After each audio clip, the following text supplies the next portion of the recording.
Hello hi ಎಲ್ಲರಿಗೂ ನಮಸ್ಕಾರ. Welcome to my YouTube channel Sushma Santosh Mandya YouTube channel ಅಂತ ಹೇಳಿ. ಪ್ಲೀಸ್ ನಮ್ಮ ಚಾನಲ್ನ ಸಬ್ಸ್ಕ್ರೈಬ್ ಮಾಡ್ಕೊಳ್ಳಿ, ಸಪೋರ್ಟ್ ಮಾಡಿ, ಬೆಲ್ ಬಟನ್ ಕ್ಲಿಕ್ ಮಾಡಿ, ಶೇರ್ ಮಾಡಿ. ನಮ್ಮ ವೀಡಿಯೋನ ಕೊನೆವರೆಗೂ ನೋಡಿ. ನಾನು ಹೊಸ್ದಾಗಿ ಯೂಟ್ಯೂಬ್ ಚಾನಲ್ ಮಾಡೀನಿ, ಸಪೋರ್ಟ್ ಮಾಡಿ. ನಾನು ಮಟನ್ ಚಾಪ್ಸ್ ಮಾಡ್ತಾಯಿದ್ದೀನಿ ನೋಡಿ. ಆ ಥರ ಸ್ಮಾಲ್ ಸೈಜಾಗಿ ನಾನು ಪೀಸಸ್ನ ಕಟ್ ಮಾಡಿ ಇಟ್ಕೊಂಡಿದ್ದೀನಿ. ಅದು ಕಲ್ಲುಪ್ಪು ಮತ್ತು ಅದು ಒಂದು ಮೀಡಿಯಮ್ ಸೈಜ್ ಆನಿಯನು, ಅಷ್ಟು ಶುಂಠಿ, ಬೆಳ್ಳುಳ್ಳಿ ಮತ್ತು ಚಕ್ಕೆ, ಲವಂಗ, ಟೊಮೊಟೊ ಹಚ್ಚಿರೋ ಅಂಥದ್ದು, ಅದು ಚಿಲ್ಲಿ 2 ತೊಗೊಂಡಿದ್ದೀನಿ. ಸಿಪ್ಪೆ ಬಿಡಿಸಿರೋವಂಥದ್ದು ಬೆಳ್ಳುಳ್ಳಿ, ಕೊತ್ತಂಬರಿ ಸೊಪ್ಪು ಮತ್ತು ಪುದೀನ, ಹಚ್ಚಿಟ್ಟಿರೋವಂಥ ಈರುಳ್ಳಿ ಒಂದು ಮೀಡಿಯಮ್ ಸೈಜಲ್ಲಿ, ಮತ್ತು ಕುಕ್ಕಿಂಗ್ ಮಾಡೋದಕ್ಕೆ ಆಯಲ್ಲು. ನಾನು ಇಷ್ಟನ್ನು ಇವಾಗ ತೊಗೊಂಡಿದ್ದೀನಿ. ಇದನ್ನು ನಾನು ಇವಾಗ ಒಂದು ಮಿಕ್ಸಿ ಬೌಲ್ ತೊಗೊಂಡು ಇದನ್ನೆಲ್ಲನೇ ಮಿಕ್ಸಿ ಬೌಲ್ ಒಳಗಡೆ ಜಾರ್ ಒಳಗಡೆ ಹಾಕ್ಕೊಳ್ತಾ ಇದ್ದೀನಿ. ನೋಡಿ, ಹಚ್ಚಿಟ್ಟಿರೋವಂಥ ಒಂದು ಮೀಡಿಯಮ್ ಸೈಜ್ ಈರುಳ್ಳಿ ಏನಿತ್ತು ಅದನ್ನು ನಾನು ಪೀಸ್ ಮಾಡಿ ಇಟ್ಕೊಂಡಿದ್ದೀನಿ. ಅದನ್ನು ಆ್ಯಡ್ ಮಾಡ್ಕೊತಾ ಇದ್ದೀನಿ. 1 ಇಂಚು ಶುಂಠಿ, ಬೆಳ್ಳುಳ್ಳಿ, ಒಂದು ಪೀಸ್ 1 ಇಂಚು ಇದ್ದಷ್ಟು 2 ಇಂಚಷ್ಟು ಚಕ್ಕೆ, ಒಂದು 4 ಲವಂಗ ಮತ್ತು ಕೊತ್ತಂಬರಿ ಸ್ವಲ್ಪ ಮತ್ತು ಪುದೀನ ಸ್ವಲ್ಪ, ಇಷ್ಟನ್ನು ನಾನಿವಾಗ ಮಿಕ್ಸಿ ಬೌಲ್ ಒಳಗಡೆ ಆ್ಯಡ್ ಮಾಡ್ಕೊಂಡಿದ್ದೀನಿ. ಇದನ್ನು ನಾವಿವಾಗ ಪೇಸ್ಟ್ ಮಾಡಿಕೊಂಡು ಗ್ರೈಂಡ್ ಮಾಡ್ಕೊಳ್ಳೋಣ ಬನ್ನಿ. ನಾನಿವಾಗ ಕುಕ್ಕರ್ನ ಕಾಯಕ್ಕೆ ಇಟ್ಟಿದ್ದೀನಿ. ಇದು ಬಿಸಿ ಆಗಲಿಕ್ಕೆ ಅಂತ ಇಟ್ಟಿದ್ದೀನಿ. ಬಿಸಿ ಆದಮೇಲೆ ಒಂದು 2 ಸ್ಪೂನಷ್ಟು ಇದಕ್ಕೆ ನಾವು ಆಯಲ್ನ ಹಾಕ್ಕೊಳ್ಳೋಣ. 2 ಸ್ಪೂನ್ ಆಯಲ್ ಹಾಕ್ಕೊಂಡಿದ್ದೀನಿ. ಇದಕ್ಕೆ ನೋಡಿ, ಆಯಲ್ ಹಾಕ್ಕೊಂಡಾಗಿದೆ.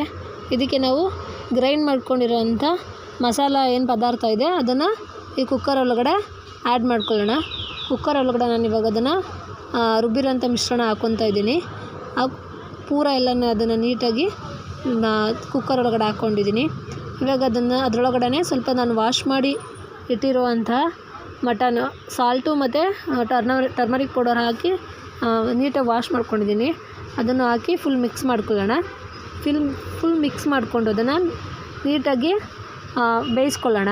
ಅದಕ್ಕೆ ಕಲ್ಲುಪ್ಪು ರುಚಿಗೆ ಎಷ್ಟು ಬೇಕಷ್ಟು ಉಪ್ಪು ಕೂಡ ನಾನು ಇವಾಗ ಕುಕ್ಕರಲ್ಲಿ ಕೂಗಿಸ್ಕೊಳ್ಳೋದಕ್ಕೆ ಹಾಕ್ಕೊತಾ ಇದ್ದೀನಿ. ಇವಾಗ ಕೂಗಿಸ್ಕೊಂಡ್ರೆ ಅದು ಉಪ್ಪು ಖಾರ ಎಲ್ಲ ಚೆನ್ನಾಗಿಡ್ದಿರುತ್ತೆ. ಸೊ ಹಂಗಾಗಿ ನಾನು ಇವಾಗ ಅದಕ್ಕೆ ಉಪ್ಪು ಕೂಡ ಸೇರಿಸ್ಕೊಂಡಿದ್ದೀನಿ. ಇವಾಗ ನೀರು ಕೂಡ ನೋಡಿ, ಅದರಲ್ಲೇ ನೀರು ಕೂಡ ಬಿಟ್ಕೊಂಡಿದೆ. ಇವಾಗ ನಾವು ಅದು ಕುಕ್ ಆಗಲಿಕ್ಕೆ ಎಷ್ಟು ಬೇಕು ಅಷ್ಟು ತಿಕ್ನೆಸ್ ನಾವು ನೋಡಿಕೊಂಡು ಅದರೊಳಗಡೆ ನಾವು ಸ್ವಲ್ಪ ನೀರು ಕೂಡ ಆ್ಯಡ್ ಮಾಡ್ಕೊಳ್ಳೋಣ. ನೀರು ಆ್ಯಡ್ ಮಾಡ್ಕೊಂಡಾದ್ಮೇಲೆ ಇದಕ್ಕೆ ನೋಡಿ ಇಷ್ಟೇ ಸಾಕು, ಇದು ತಿಕ್ನೆಸ್ ಸಾಕು ಅನಿಸುತ್ತೆ ನಾನು. ನೋಡಿ, ತಿಕ್ನೆಸ್ ಸಾಕು. ಇವಾಗ ಇದನ್ನು ಫುಲ್ ಮಿಕ್ಸ್ ಮಾಡಿ ಕುಕ್ಕರ್ ಕ್ಯಾಪ್ ಕ್ಲೋಸ್ ಮಾಡಿ ಇದಕ್ಕೆ ನಾವು 3 ವಿಷಲ್ ಕೂಗಿಸ್ಕೊಳ್ಳೋಣ. 3 ವಿಷಲ್ಲು ಚೆನ್ನಾಗಿ ನೀಟಾಗಿ ಬೆಂದಿರುತ್ತೆ ನೋಡಿ. ಅದು ಇವಾಗ ಕ್ಲೀನಾಗಿ ಫುಲ್ ಚೆನ್ನಾಗಿ ಬೆಂದಿದೆ. ಇದಕ್ಕೆ ನಾವು ಇವಾಗ ಬೆಂದಿರೋ ಇದಕ್ಕೆ ಇವಾಗ ಒಗ್ಗರಣೆ ಮಾಡ್ಕೊಬೇಕು. ಚಾಪ್ಸ್ ಮಾಡ್ತಿರೋದ್ರಿಂದ ಒಂದು ಪ್ಯಾನ್ ಇಟ್ಕೊಳ್ಳೋಣ. ಒಂದು ಪ್ಯಾನ್ ಇಟ್ಕೊಂಡು ಅದಕ್ಕೆ 2 ಸ್ಪೂನಷ್ಟು ಆಯಲ್ ಆ್ಯಡ್ ಮಾಡ್ಕೊತಾ ಇದ್ದೀನಿ. ಇವಾಗ ಆಯಲ್ ಸ್ವಲ್ಪ ಕಾಯಲಿ. ಅದು ಕಾದಾದಮೇಲೆ ನಾವು 2 ಗ್ರೀನ್ ಚಿಲ್ಲಿನ ಕಟ್ ಮಾಡಿ ಅದರೊಳಗಡೆ ಆ್ಯಡ್ ಮಾಡ್ಕೊತಾ ಇದ್ದೀನಿ. ಅದಕ್ಕೆ ಇವಾಗ ನಾನು ಕರಿಬೇವಿನ ಸೊಪ್ಪು ತೊಗೊಂಡಿದ್ದೀನಿ, ಅದನ್ನು ಕೂಡ ಆ್ಯಡ್ ಮಾಡ್ಕೊತಾ ಇದ್ದೀನಿ. ಇವಾಗ ಸಿಪ್ಪೆ ಬಿಡಿಸಿರೋ ಅಂಥದ್ದು ಕಟ್ ಮಾಡಿ ಇಟ್ಟಿರೋವಂಥ ಗಾರ್ಲಿಕ್ ಕೂಡ ನಾನು ಇವಾಗ ಇದರೊಳಗಡೆ ಆ್ಯಡ್ ಮಾಡ್ಕೊತಾ ಇದ್ದೀನಿ. ಆ್ಯಡ್ ಮಾಡ್ಕೊಂಡು ಇದನ್ನು ಸ್ವಲ್ಪ ಫ್ರೈ ಮಾಡ್ಕೊಳ್ಳೋಣ. ಅದು ಸ್ವಲ್ಪ ಗಾರ್ಲಿಕ್ ಎಲ್ಲ ನೀಟಾಗಿ ಬೆಂದರೆ ಅದು ಚೆನ್ನಾಗಿರುತ್ತೆ. ಸೊ ಹಂಗಾಗಿ ಇಲ್ಲಾಂದರೆ ಹಸಿ ಹೊಡೆಯುತ್ತೆ. ಇವಾಗ ನಾವು ಹಚ್ಚಿಟ್ಕೊಂಡಿರೋಂಥ ಏನು ಆನಿಯನ್ ಇದೆ ಅದನ್ನು ಕೂಡ ಆ್ಯಡ್ ಮಾಡ್ಕೊಳ್ತಾ ಇದ್ದೀನಿ.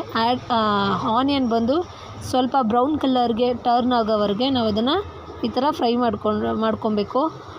ಫ್ರೈ ಮಾಡ್ಕೊಂಡಾದ್ಮೇಲೆ ನೋಡಿ, ಬ್ರೌನ್ ಕಲರ್ಗೆ ಅದು ಟರ್ನ್ ಆಗ್ತಾ ಬಂದಿದೆ. ನೋಡಿ, ಬ್ರೌನ್ ಕಲರ್ ಆಗಿದೆ ಇವಾಗ ಆನಿಯನ್ ಎಲ್ಲ. ಇದಕ್ಕೆ ಇವಾಗ ನಾನು ಹಚ್ಚಿಟ್ಟಿರೋವಂಥ ಒಂದು ಟೊಮೊಟೊನ ತೊಗೊಂಡು ಹಾಕ್ಕೊಂಡಿದ್ದೀನಿ. ಇದನ್ನು ಸ್ವಲ್ಪ ಇವಾಗ ನಾವು ಬೇಯಿಸ್ಕೊಳ್ಳೋಣ. ಅದಕ್ಕೆ ನಾನು ಟೊಮೊಟೊ ಬೇಗ ಬೇಯಲಿ ಅಂದ್ಬಿಟ್ಟು ಸ್ವಲ್ಪ ಕಲ್ಲುಪ್ಪು ಕೂಡ ಆ್ಯಡ್ ಮಾಡ್ತಾಯಿದ್ದೀನಿ. ಕಲ್ಲುಪ್ಪು ಆ್ಯಡ್ ಮಾಡಿ ಸ್ವಲ್ಪ ಮಿಕ್ಸ್ ಮಾಡಾದಮೇಲೆ ಸ್ವಲ್ಪ ವಾಟರ್ ಕೂಡ ಹಾಕ್ಕೊತಾ ಇದ್ದೀನಿ. ಏಕೆಂದರೆ ಅದು ಬೇಗ ಬಾಯ್ಲ್ಡ್ ಆಗಲಿ ಅಂತ ಅಷ್ಟೇ. ಇವಾಗ ವಾಟರ್ ಹಾಕ್ಕೊಂಡಾದ್ಮೇಲೆ ನೋಡಿ, ಅದು ಈ ಥರ ನಿಧಾನಕ್ಕೆ ಬೇಯಿಸ್ಕೊತಾ ಇದ್ದೀನಿ. ಮಿಕ್ಸ್ ಮಾಡಿಕೊಂಡು ನೀಟಾಗಿ ಅದನ್ನು ಬೇಯಿಸ್ಕೊಂಡೆ. ನಾನು ಇದಕ್ಕೆ turmeric powder, half chilli powder, dhania, jeera, garam masala, black pepper ಪೌಡರ್ನ ಆ್ಯಡ್ ಮಾಡ್ಕೊತಾ ಇದ್ದೀನಿ. ಸಾರಿ, ನಾನು ಇವಾಗ ಇದನ್ನು ಇಂಗ್ರೀಡಿಯೆಂಟ್ಸಲ್ಲಿ ನಾನು ಅದನ್ನು ತೋರಿಸಿರಲಿಲ್ಲ. ಸೊ ಇವಾಗ ಇದನ್ನು ತೋರಿಸ್ತಾ ಇದ್ದೀನಿ. ಇದನ್ನು ಹಾಕ್ಕೊಂಡಾದ್ಮೇಲೆ ಸ್ವಲ್ಪ ನೀಟಾಗಿ ಮಿಕ್ಸ್ ಮಾಡ್ಕೊಳ್ಳಿ. ಮಿಕ್ಸ್ ಮಾಡ್ಕೊಂಡು ಸ್ವಲ್ಪ ಫ್ರೈ ಮಾಡ್ಕೊಂಡಾದ್ಮೇಲೆ ಅದಕ್ಕೆ ಸ್ವಲ್ಪ ನೀರು ಕೂಡ ನಾನು ಆ್ಯಡ್ ಮಾಡ್ಕೊತಾ ಇದ್ದೀನಿ. ಏಕೆಂದರೆ ನೀರು ಆ್ಯಡ್ ಮಾಡಿಕೊಂಡ್ರೆ ಮಸಾಲ ಎಲ್ಲ ಫುಲ್ ನೀಟಾಗಿ ಮಿಕ್ಸ್ ಆಗಿ ಚೆನ್ನಾಗಿ ಬೇಯುತ್ತೆ ಅಂತೇಳಿ. ಮೀಡಿಯಮ್ ಫ್ಲೇಮಲ್ಲಿ ನಾವು ಇದನ್ನು ಬೇಯಿಸ್ಕೊಳ್ಳಿ. ಬೇಯಿಸ್ಕೊಂಡಾಗ ಟೊಮೊಟೊ ಮತ್ತು ಮಸಾಲೆ ಎಲ್ಲ ನೀಟಾಗಿ ಅದು ಮಿಕ್ಸಾಗಿ ಚೆನ್ನಾಗಿ ಬೆಂದಿರುತ್ತೆ. ನೋಡಿ ನೀವೇ ಹೇಗೆ ನೋಡ್ತಾ ಇದ್ದೀರ, ಅದು ನೀಟಾಗಿ ಬೆಂದಿರೋ ಅಂಥ ಇದಕ್ಕೆ ನಾನು ಬೇಯಿಸಿರೋವಂಥ ಮಟನ್ ಪೀಸ್ ಕೂಡ ಆ್ಯಡ್ ಮಾಡ್ಕೊತಾ ಇದ್ದೀನಿ. ನೋಡಿ ಹಾಕ್ಕೊಂಡಿದ್ದೀನಿ. ಹಾಕ್ಕೊಂಡಾದ್ಮೇಲೆ ಇದನ್ನು ಪೂರ ನೀಟಾಗಿ ನಾನು ಮಿಕ್ಸ್ ಮಾಡ್ಕೊತಾ ಇದ್ದೀನಿ. ನೀಟಾಗಿ ಮಿಕ್ಸ್ ಮಾಡ್ಕೊಂಡಾದ್ಮೇಲೆ ಇದಕ್ಕೆ ನಾವು ಇವಾಗ ನಾನು ರುಚಿ ಖಾರನ ಟೆಸ್ಟ್ ಮಾಡಿದ್ದೀನಿ. ರುಚಿ ಮತ್ತು ಕರೆಕ್ಟಾಗಿದೆ. ನೀವು ಅಷ್ಟೇ ನಿಮ್ಮ ರುಚಿಗೆ ಎಷ್ಟು ಬೇಕಷ್ಟು ನೋಡಿಕೊಂಡು ಟೆಸ್ಟ್ ಮಾಡ್ಕೊಳ್ಳಿ, ಹಾಕ್ಕೊಳ್ಳಿ. ಇವಾಗ ನಾನು ಇದಕ್ಕೆ ಹಚ್ಚಿರೋಂಥರ ಪುದೀನ ಸೊಪ್ಪು ಮತ್ತು ಕೊತ್ತಂಬರಿ ಸೊಪ್ಪನ್ನು ಕೂಡ ಹಾಕ್ಕೊತಾ ಇದ್ದೀನಿ. ಹಾಕ್ಕೊಂಡು ಇದನ್ನು ಕೂಡ ಮಿಕ್ಸ್ ಮಾಡಿಕೊಂಡು ನಾನು ಇದನ್ನು ಒಂದು ಲೆಡ್ ಕ್ಲೋಸ್ ಮಾಡ್ತಾಯಿದ್ದೀನಿ. ಪ್ಯಾನ್ ಲೆಡ್ ಏನಿದೆ ಅದನ್ನು ಕ್ಲೋಸ್ ಮಾಡಿ ಕುಕ್ ಮಾಡೋದಕ್ಕೆ ಅಂತ ಇಡ್ತಾಯಿದ್ದೀನಿ. ನೋಡಿ ಇವಾಗ ಅದು ನೀಟಾಗಿ ಕುಕ್ಕಾಗಿದೆ. ಅದನ್ನು ಓಪನ್ ಮಾಡಿ ನೋಡೋಣ. ನೋಡಿ ಅದು ಇವಾಗ ನೀಟಾಗಿ ಕುಕ್ಕಾಗಿದೆ. ಇದು ಚಪಾತಿ ಜೊತೆ ಬೇಕಾದ್ರೆ ನೀವು ತಿನ್ಬೋದು, ಅಥವಾ ನೀವು ಸೈಡ್ ಡಿಶಸ್ ಆಗಿ ಕೂಡ ಇದನ್ನು ನೀವು ಬಳಸ್ಕೊಬೋದು. ಚಾಪ್ಸು ನೀವು ತಿಕ್ನೆಸ್ಸಾಗಿ ಮಾಡಿಕೊಂಡ್ರೆ ಸೈಡ್ ಡಿಶಸ್ ಆಗಿ ಕೂಡ ಗ್ರೇವಿ ಜೊತೆ ಚೆನ್ನಾಗಿರುತ್ತೆ. ನಾನು ಇದಕ್ಕೆ ಒಂದು 2 ಡ್ರಾಪ್ ಲೆಮನ್ ಜ್ಯೂಸ್ ಕೂಡ ಹಾಕ್ಕೊಂಡಿದ್ದೀನಿ. ಲೆಮನ್ ಜ್ಯೂಸ್ ಹಾಕ್ಕೊಂಡು ಮತ್ತೆ ಇನ್ನೊಂದು ಸ್ವಲ್ಪ ಲೆಡ್ ಕ್ಲೋಸ್ ಮಾಡಿ ಇನ್ನೊಂದು ಸ್ವಲ್ಪ ಹೊತ್ತು ಬೇಯಿಸ್ಕೊಳ್ಳೋಣ. ನೋಡಿ ಬೇಯಿಸ್ಕೊಂಡಾಗಿದೆ. ಹೇಗಿದೆ ಅಂತ ನೀವೇ ನೋಡ್ತಾ ಇರ್ಬೋದು ವಿಡಿಯೋದಲ್ಲಿ. ತುಂಬ ಚೆನ್ನಾಗಿ ಅದು ಫುಲ್ ಬಾಯ್ಲ್ಡ್ ಆಗಿದೆ. ಎಷ್ಟು ಇದಾಗಿ ಶೈನಿಗಾಗಿ ನೀವು ಬೆಂದಿರೋದೆಲ್ಲ ಹೇಗೆ ಕಾಣ್ತಾ ಇದೆ ಅಂತ ನಿಮಗೆ ಗೊತ್ತಾಗ್ತಾ ಇದೆ. ಇದನ್ನು ನಾನು ಒಂದು ಬೌಲ್ಗೆ ಸರ್ವ್ ಮಾಡ್ಕೊತಾ ಇದ್ದೀನಿ. ಬನ್ನಿ ಸರ್ವ್ ಮಾಡ್ಕೊಳ್ಳೋಣ. ನೋಡಿ ನಾನಿವಾಗ ಇದನ್ನು ಒಂದು ಬೌಲ್ಗೆ ನಾನು ಸರ್ವ್ ಮಾಡ್ಕೊಂಡಿದ್ದೀನಿ. ಕರಿಬೇವು ಮತ್ತು ಆನಿಯನಿಂದ ಸೌತೆಕಾಯಿ ಮತ್ತು ನಿಂಬೆಹಣ್ಣು ಇದೆಲ್ಲ ಇಟ್ಟು ಡೆಕೋರೇಟ್ ಮಾಡ್ಕೊಂಡಿದ್ದೀನಿ. ಇದಕ್ಕೆ ನಾನು ಎಲ್ಲ ಇಂಗ್ರೀಡಿಯೆಂಟ್ಸು ತೋರಿಸಿದ್ದೀನಿ. ನಿಮ್ಮ ಮನೇಲಿ ನೀವು ಒಂದು ಸಲ ಟ್ರೈ ಮಾಡಿ ಹೇಗಿತ್ತು ಅಂತ ಹೇಳಿ ಕಮೆಂಟ್ ಬಾಕ್ಸಲ್ಲಿ ಕಮೆಂಟ್ ಮಾಡಿ ತಿಳಿಸಿ. ನಾನು ಹೊಸ್ದಾಗಿ ಯೂಟ್ಯೂಬ್ ಚಾನಲ್ನ ಓಪನ್ ಮಾಡಿರೋದ್ರಿಂದ ಪ್ಲೀಸ್ ನಮ್ಮ ಚಾನಲ್ನ ಸಪೋರ್ಟ್ ಮಾಡಿ, ಸಬ್ಸ್ಕ್ರೈಬ್ ಮಾಡ್ಕೊಳ್ಳಿ, ಬೆಲ್ ಬಟನ್ ಕ್ಲಿಕ್ ಮಾಡಿ, ಶೇರ್ ಮಾಡಿ.